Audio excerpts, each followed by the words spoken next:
Welcome back. So, today we're going to talk about something fascinating how one car, just one, didn't just change how we get around, but completely reshaped our entire economy. I mean, the whole fabric of it.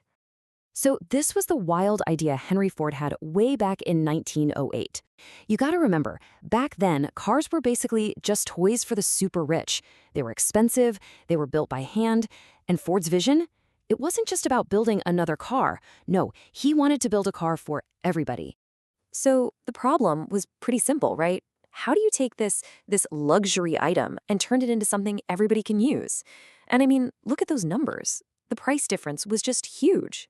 Now, that first Model T at $850 was a big deal, a huge price drop. But to make it truly a universal car, Ford knew he couldn't just mess with the price tag. He had to change everything about how cars were made. And that revolution, it all started right there, at the Highland Park plant in Michigan. His big idea was the moving assembly line. The very first one for building the car's frame went live on October 7th, 1913. And you know what? It was an idea that was literally going to change the world. So before this whole assembly line thing, building a car was, well, it was slow. It was this craft. You had skilled guys moving from car to car, doing a bunch of different jobs.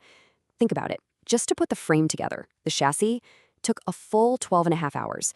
It was super inefficient, and man, was it expensive. And here's the after picture. It's just wow. By flipping the script, having the car move to the worker, each person just did one simple task over and over. And the results?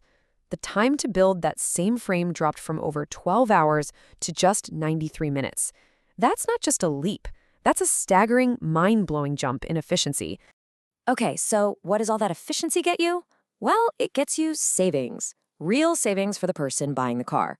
As Ford got better and better at this assembly line thing, the prices just kept dropping. Look at that. By 1924, you could get a Model T for only $260.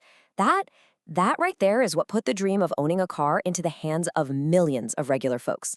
But, and this is a big but, this amazing new efficiency, it came with a huge human cost. So let's get into that. Because Ford's brilliant fix for his production problem, it created a whole new problem, a really human one. The very same system that made the car so cheap also made the work just awful. See, the assembly line took this skilled craft and just broke it down into these tiny, repetitive, soul-crushing tasks. A worker wasn't really building a car anymore. They were just spending 9 hours a day tightening the exact same bolt again and again and again. All that pride you'd get from building something, gone, replaced by just mind-numbing boredom. And yeah, the workers hated it. I mean, they were quitting like crazy. Just look at this number. It's almost hard to believe, right? 370% turnover. That means for every single job, Ford had to hire and train almost 4 different people in 1 year. The whole system was just bleeding workers. Let's put that in real numbers. To keep 14,000 people working, they had to hire over 52,000 guys in a single year. Imagine the cost of constantly training all those new people. It was massive. The whole thing was so unstable, it was about to bring the assembly line to a screeching halt. Ford's big miracle was about to collapse because of the human toll. So what does he do? On January 5th, 1914, Henry Ford pulls another rabbit out of his hat. He announces something that just completely shocks the entire industrial world. His thinking was basically, okay, if I can't make the job more interesting, I'm just going to pay them so much money that they'd be crazy to leave. And when I say radical, I mean radical. He more than doubled the pay, from about $2.34 a day to a flat $5 a day. And as if that wasn't enough, he cut the workday from 9 hours down to 8. You have to understand, at a time when labor practices were just brutal, it was unheard of. Okay, but here's the catch, and it's a big one. This wasn't just him being a nice guy. It was actually a profit-sharing deal, and it had some really strict strings attached. If you wanted that full $5, you had to let Ford's sociological department into your life. Yeah, they had inspectors would come to your house to make sure you were living the right way. You know, not drinking too much, saving your money, keeping the place clean. It was basically social engineering on a grand scale. And you know what? From a purely business perspective, it worked like a charm. It was a massive success.